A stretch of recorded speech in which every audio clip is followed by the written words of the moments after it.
"You're not invited to Thanksgiving," my dad said, like he was mentioning the weather. I didn't miss a beat. "Then don't count on that $7,000, I shot back, already tapping my phone to cut their heating. I was half sprawled on my worn-out couch, flipping lazily through an old, crumpled car magazine, when his call broke the stillness of a chilly October afternoon. The hum of my little electric heater buzzed against the silence, rattling the walls of my cramped apartment. I hit the speaker button, expecting the usual, maybe the garage door had jammed again, or Mom's latest kitchen disaster had backed up the sink. But what came next hit harder than I expected. It was like someone lobbed a brick straight through the window of my chest. "Stacy, you're not coming to Thanksgiving this year," he said, flat as dry toast. Like he was canceling a dentist appointment. "It's better this way. Keeps your sister comfortable."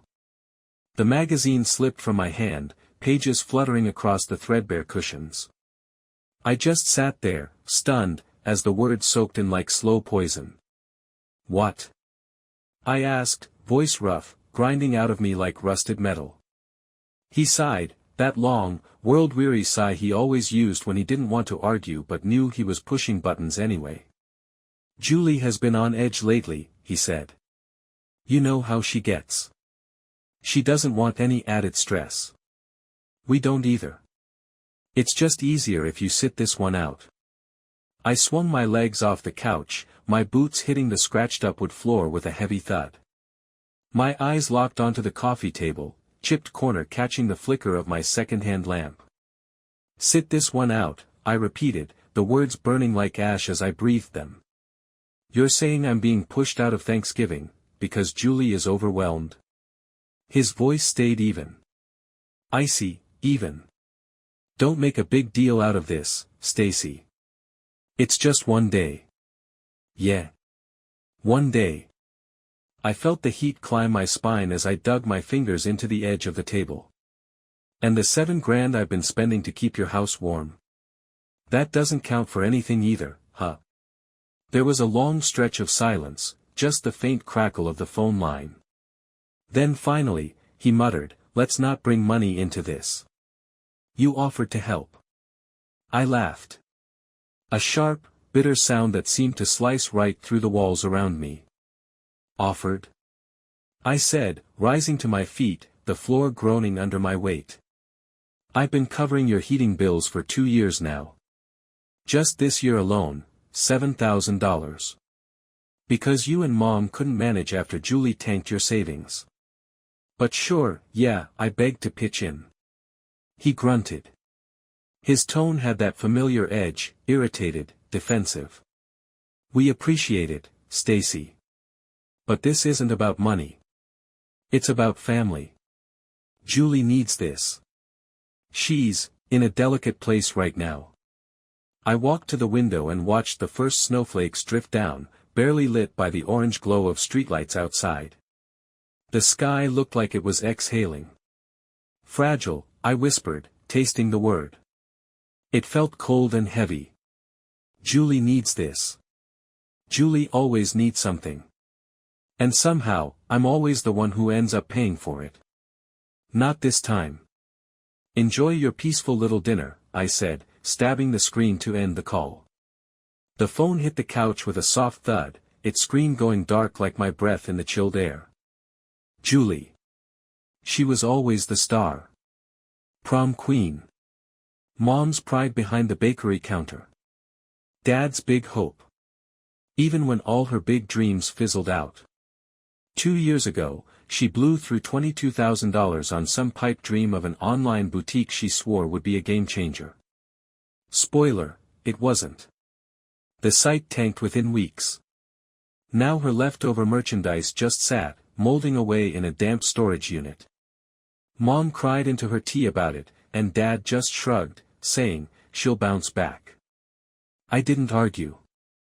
I just stepped up. I took on their heating bills because winter here is cruel, and they couldn't keep the furnace going without me. $500 a month. $7,000 this year alone. All from my warehouse job, long hours, cold mornings, joints aching before the sun even came up. And all while Julie was out there, sipping cocktails on rooftops, showing off designer coats she never worked for. I let it go. Because family's supposed to be family. Until now. Until Dad decided I didn't make the cut for Thanksgiving. The one day we always showed up. No matter what. I reached for my laptop, tucked on a messy shelf. Dropped back onto the couch and logged into their utility account, the one I had set up for them, in my name. I was the one who called the oil company. Set up the deliveries. Made the payments. Dad never figured out the website, and Mom always just smiled and said, "You're so good at this, Stacy." There it was. Plain as day. $7,000 gone this year alone. Every dime carved out of my time, my labor, my aching muscles. I hovered for a second, then clicked, cancel service. My hand didn't shake. Not once. Just like the snow outside, thickening with every hour. They'd figure it out. Call the provider. Try to scramble something together. But not before that house turned into a freezer. A little notification popped up, service cancelled. Effective November 1st. 3 weeks before Thanksgiving. I shut the laptop with a soft snap, a grin creeping across my face, grim, but honest. Let's see how fragile Julie feels when the heat cuts out. The weeks dragged by. Snow stacked up like insults outside my apartment windows. The cold slipped through the cracks in the walls, but I kept moving. Warehouse shifts. Loading docks. Crates on crates. My gloves stiff with ice as the wind screamed around me. Still no calls. Just the steady rhythm of my life, finally uninterrupted. One night, I stopped in at the diner with Jack, my old high school buddy who now fixes up cars. The place buzzed with quiet chatter and the clink of forks against chipped plates. He slid into the booth across from me, a basket of hot fries between us. He grinned wide and grabbed a handful like we had all the time in the world. "You're real quiet tonight," Jack said, wiping ketchup on his fingers like it was napkin-worthy. "Something eating at you?" I took a slow pull from my beer, the glass bottle slick in my hand. The chill of it grounded me. I figured I might as well say it out loud, get it off my chest. I told him about the call, Dad's voice, Julie's usual excuse, and how just like that, I was cut out. "They uninvited me from Thanksgiving," I said, leaning back as the booth let out a tired groan under my weight. "After I covered their heating, again. $7,000 just this year. 2 years straight." Jack froze mid-bite, his burger suspended halfway to his mouth, a drip of ketchup hitting the table. His eyes locked onto mine. "You serious?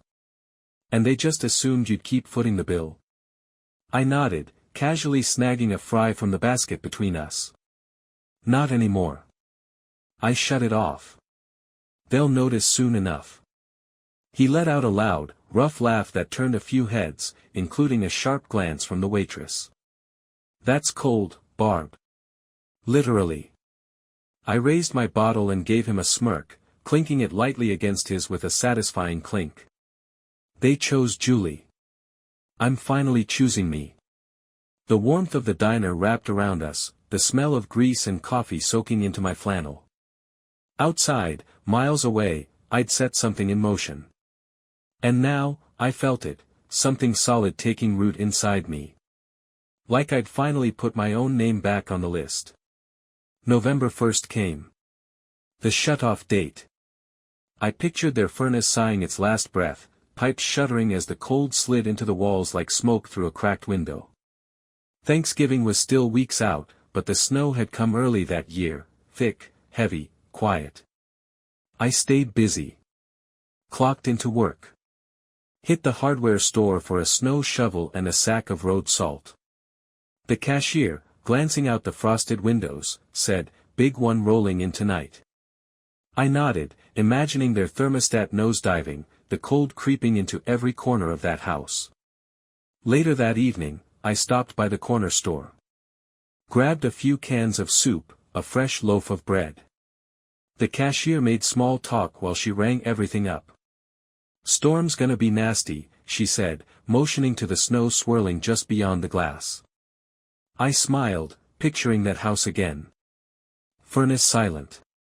Floorboards iced over. Winter making itself at home. Midweek, while I was sweeping my apartment floor, my phone buzzed on the counter. A message from Mom. "Stacy, the heat's out.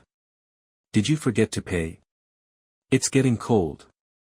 I didn't answer. Just dumped the dustpan into the trash. My heart didn't skip a beat. An hour later, Dad's name lit up my screen. I let it go to voicemail. "Furnace isn't working. Take care of it, Stacy." I didn't. Then Julie. Texting with that usual snippy tone that always cut through. "Fix this. It's freezing. Do something." I set the broom aside, letting the stillness of my warm apartment settle around me. Let them stew in it a while. The days crept on. The storm grew teeth. The messages trickled in at first, then started flooding. Mid-November, Mom's text started to sound panicked. "Stacy, it's 55 degrees in here. Please, call the oil company." Dad called more. 5 times. Then 8. His voicemails had lost the calm, now it was all bark. "This isn't a joke. Pay it. Now." Julie's texts turned venomous. "You're heartless. I'm freezing. We all are." I was in the warehouse, hauling around pallets of canned goods, the air sharp enough to crack skin. I played Mom's latest voicemail while lifting a box. "Stacy, the temperature's dropping fast. We're wrapped in sweaters and it's still cold. What's going on?" I stacked another crate and smirked. That cold biting at my fingers? It matched theirs perfectly. Thanksgiving was just a week away. Forecast said a major cold front was about to roll in. Couldn't have planned it better. The weekend before, I was in my tiny kitchen, chopping onions for a thick stew. The windows fogged over, and the whole place smelled like home, warm, spiced, alive. My phone buzzed constantly. 10 missed calls from Mom. 7 from Dad. The message notifications just kept coming. "Mom, Stacy, it's 45 degrees. We're freezing. Please, help. Dad, turn the heat back on. This isn't funny. Julie, you're ruining everything. It's so cold." I stirred the pot, letting the steam rise into my face. I pictured them, Mom fretting in her kitchen, trying to coax mashed potatoes into fluffiness, Dad sharpening his knife like it'd help cut through more than the bird, Julie sulking in her overpriced coat while the cold nipped at her heels. 45 degrees wasn't unbearable yet. But it was getting there. The worst was still on its way. I filled a bowl with stew, the heat soaking into my hands through the ceramic. Sat down at my little table and ate slowly, letting their desperate pleas stack up, untouched, like the snow piling outside. Then Thanksgiving morning arrived. A full-blown blizzard screamed outside my windows. The street below vanished beneath a sheet of white. I stayed put. Dressed in jeans and a thick flannel, coffee brewing strong on the stove. Dinner was simple, roasted chicken, some mashed potatoes, a can of green beans. No turkey. Nothing that reminded me of them. My phone. A war zone. 15 missed calls from Mom. A dozen from Dad. The texts just kept coming. "Mom, Stacy, it's 40 degrees. We're in coats inside. Please. Help us. Dad, fix this right now. It's dangerous. Julie, you're cruel. I'm sick because of you." I poured my coffee and inhaled the deep, roasted aroma while the wind howled beyond my windows. I thought about their dining room, the old oak table, dented and worn from years of forks and elbows and arguments. Mom still fussing over her lumpy potatoes. Dad slicing into his famously dry turkey. Julie scowling at everyone but still waiting to be praised. 40 degrees. Still tolerable, if you're moving. If you're lucky. But the real freeze was still on its way. By midday, the storm got mean. Wind howling like it wanted in. Snow piling so fast it erased the sidewalks. And I sat inside, warm, calm, and finally, out of reach. The missed calls topped 20. My mother's latest voicemail crackled with urgency, her voice brittle. Stacy, it's 35 degrees. Julie is crying. We're under blankets, we're freezing. Please call someone. I opened the oven, the rush of preheated warmth brushing my face like a whispered secret. I slid the chicken inside. The steam rising off the freshly plated sides, potatoes, beans, roasted carrots, was a perfect contrast to the desperation flickering on my phone screen. Another message blinked through. My father, this time, his tone furious. This is ridiculous. Fix it now. Then Julie. I hate you. This is unbearable. I sat at the table and ate slowly. The chicken was tender. The potatoes, creamy. My apartment radiated quiet, steady warmth while the storm outside grew meaner by the hour. Around 3, Mom again. A final, frantic voice note. It's 32 degrees, Stacy. We can't feel our fingers. I'm begging you. I pressed play on a true crime podcast, the voice of a narrator unraveling betrayal and bloodshed blending with the sizzle from my stovetop. Their messages blurred into background noise. I leaned back, the heat wrapping around me like a shield. Peace. Finally. By 6, the doorbell rang. A hard, urgent knock breaking through the howl of wind. I rose, cautious, and peered through the peephole. Dad stood there, hunched in his winter coat, snow clinging to his hood, face flushed beneath the weak porch light. I cracked the door open just enough for the heat to slip out. Stacy, he snapped, his voice raw from the cold, breath puffing like smoke. The heat's been off for weeks. This is your doing, isn't it? The house is an icebox. I leaned lazily against the frame, arms crossed. You told me I wasn't welcome at Thanksgiving, I said evenly. Said it was for the best. To keep Julie comfortable. So I figured you didn't need me for anything else. His face contorted, frustration warring with disbelief. That was just one day, he barked. Julie is struggling. Your mother is falling apart. I stepped out a little further, unbothered. Calm. Solid. One day. I said. I've paid $7,000 to keep your house warm. This year. Again. While Julie pranced around like a queen. You made your choice. His voice cracked. We can't afford it, Stacy. We're broke. It's 30 degrees in there. I didn't flinch. Not my problem. Happy Thanksgiving. And with that, I shut the door. The lock clicked into place like punctuation. His shouts were muffled by the storm as his truck grumbled to life and disappeared into the white. Inside, my phone exploded. Mom, Stacy, we're freezing. Please. Julie, you're heartless. I'm suffering. Dad, this isn't over. Call me back. I silenced the notifications. Let the podcast play. Let the warmth of my meal settle in my stomach like victory. Friday brought calmer skies but louder panic. Around noon, my cousin Olivia called, laughing breathlessly as I scraped ice off my walkway. Barb, she said. They're falling apart. Julie is crying about frostbite. Your mom's cocooned in blankets, and your dad's knocking on neighbors' doors begging for space heaters. I shrugged. Stopped paying the heating bill, I said, tossing snow into a drift. After years of covering it. 7 grand this time. They kicked me aside for Julie, so I stepped away. Olivia howled with laughter. Barb. You're a legend. Julie is losing her mind online, Mom's sobbing to Aunt Mary, and your dad? Full nuclear meltdown. I leaned on the shovel, smirking. Let them stew in it. She went on, how they slept in layers, how the turkey went uneaten, how the house dipped to 28 degrees overnight.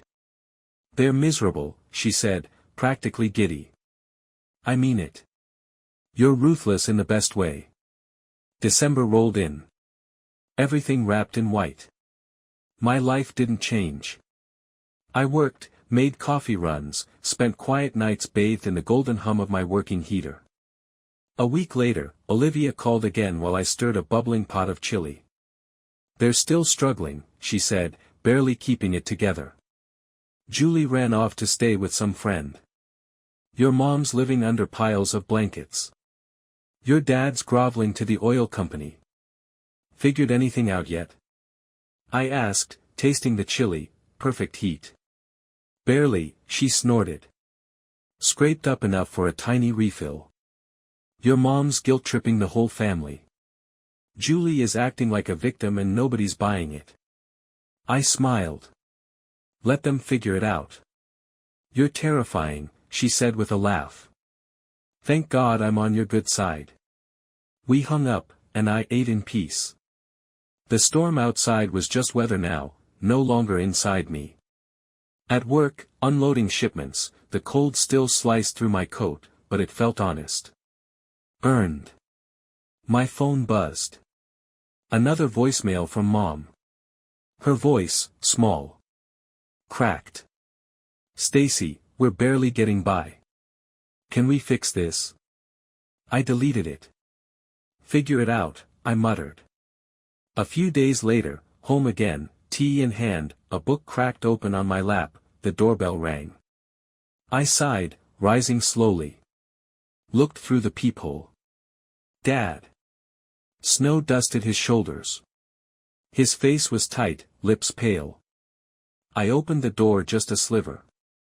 The heat spilled out like a secret. Stacy, he said, voice low. It's been weeks. The house is unbearable. Your mother's sick. Julie is gone. I held his gaze, unwavering. You cut me out, I said. Said it made Julie happy. So what's left to discuss? He shifted on the porch, jaw tight. We never thought it'd get this bad. Your mom's struggling. Julie disappeared. I cut him off. You didn't think. I took a slow sip of tea, steam curling from the rim like smoke. I covered 7 grand this year. 2 years in a row. While you catered to Julie like she walked on water. You made your choice. Now you're cold. Pay your own bills. His expression hardened. We can't, Stacy. We're out of money. It's 35 degrees in there. I didn't blink. Your decisions. Your consequences. I'm finished. I shut the door. The lock clicked, final and unshaken. His muffled protests faded into the wind as he stomped back to his truck. The weeks rolled on. Snow climbed windowsills. My life stayed steady while theirs came undone. Olivia gave the last update over beers at the diner, our fries cold and forgotten between us. They're barely holding on, she said with a grin. Tiny oil deliveries. Constant fighting. Julie is crashing with some guy. Your mom's begging everyone, your dad's selling junk off the porch. She took a sip. You wrecked them. I smirked. They wrecked themselves. I just stopped saving them. She raised her bottle. To freedom. We clinked glasses. The warmth inside us a luxury they no longer knew. January came in teeth first. One evening, as I sat watching the snow fall beyond city lights, coffee in hand, the doorbell rang. I opened it to find my mother. Coat pulled tight, scarf powdered with snow, eyes hollow. She didn't smile. Just said, "Stacy, we made a mistake. This winter's been, hell. The cold. The fighting. We didn't realize how much you did. Not until it was gone." I stayed quiet, letting steam rise between us from my mug. "You never noticed," I said. 7,000 this year. 2 years straight. I kept you warm while you kept cutting me out." She stepped forward, voice breaking. "We're sorry. Julie is too. Can we fix this?" I shook my head. "Not now. I'm warm. You figure it out." I closed the door. Her voice turned to nothing as I settled back onto the couch. Coffee hot. Peace uninterrupted. February brought heavy snow and lingering misery. Olivia called while I painted my walls, the scent of fresh white sharp in the air. "They're wrecked," she said. "Julie got dumped. Your mom's in some rundown motel. Your dad's run out of crap to sell. You broke them." I wiped my fingers clean, looked at the wall. "They made their choice," I said. "I made mine." She laughed, wild and delighted. "They're still begging. No one's biting." I nodded, watching the paint dry. Their collapse didn't echo anymore. March came. The snow melted. But their desperation clung like mildew. One morning, outside by my fire pit, I split logs, the axe cracking wood clean. My phone buzzed. Olivia again, voice bright with disbelief. "They're done," she said. "Julie is couch surfing. Your mom's begging for loans. Your dad's got nothing left to sell. It's over." I swung again, the log splitting easy. "They built that world," I said, stacking the wood. "I just stopped heating it." She cackled. I hung up, lit the fire, and watched the flames rise as winter slipped away. They could freeze. I'd stay free.